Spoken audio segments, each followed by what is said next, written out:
से अकेले युद्ध कर रहा है। इजराइल ने हमास चीफ याह्या सिनवार को मौत के घाट उतार दिया। उससे पहले हिजबुल्लाह चीफ हसन नसरल्लाह को भी मार डाला, जिसकी वजह से हमास और हिजबुल्लाह बदले की आग में जल रहे हैं और अब बदला ले भी रहे हैं। इजराइल ने हमास चीफ याह्या सिनवार को मारकर 7 अक्टूबर 2023 का बदला पूरा किया।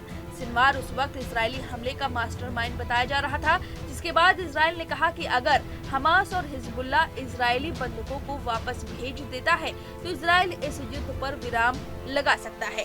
लेकिन हमास और हिजबुल्लाह के सिर पर खून सवार है। तमाम कमांडर और चीफ मारे जाने के बावजूद इजराइल के खात्मे की कसम खा चुका है और अभी हाल ही में हिजबुल्लाह ने इजरायली पीएम के घर पर हमला बोला था, जिसे नेतन्याहू बाल बाल बचे, जिसके बाद अब इजराइल को हमास ने बड़ा नुकसान पहुंचाया है। उत्तरी गाजा में हमास के खिलाफ अभियान के दौरान 20 अक्टूबर को विस्फोट में इजरायली सेना के एक ब्रिगेड कमांडर की मौत हो गई। इजरायली सेना आईडीएफ के प्रवक्ता रियर एडमिरल डेनियल हगारी ने इसकी पुष्टि करते हुए बताया कि 401वीं ब्रिगेड के कमांडर कर्नल एहसान दक्षा जवालिया क्षेत्र में मारे गए हैं। अपने टैंक से निकलने के बाद वह एक विस्फोट की चपेट में आ गए। वह साल भर से चले आ रहे गाजा युद्ध में मारे गए इजरायली सेना के सबसे वरिष्ठ कमांडरों में से एक थे।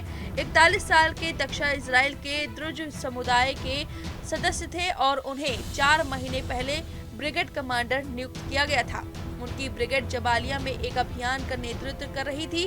हगारी ने कहा कि घटना में एक अन्य बटालियन कमांडर और 2 अधिकारी घायल हुए हैं। इजराइल के रक्षा मंत्री ने बयान जारी करके कहा कि दक्षा हमास आतंकवादियों से लड़ते हुए मारे गए। उन्होंने कहा कि वे क्षेत्र का निरीक्षण करने बाहर निकले और विस्फोट से घायल हो गए।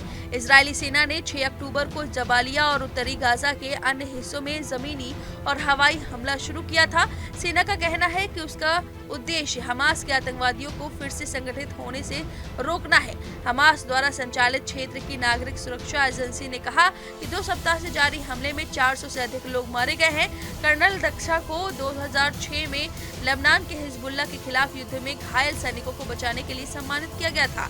इजरायली सेना एक बार फिर हिजबुल्लाह के खिलाफ जंग में है। इजराइल के राष्ट्रपति ने दक्षा को एक नायक बताया है।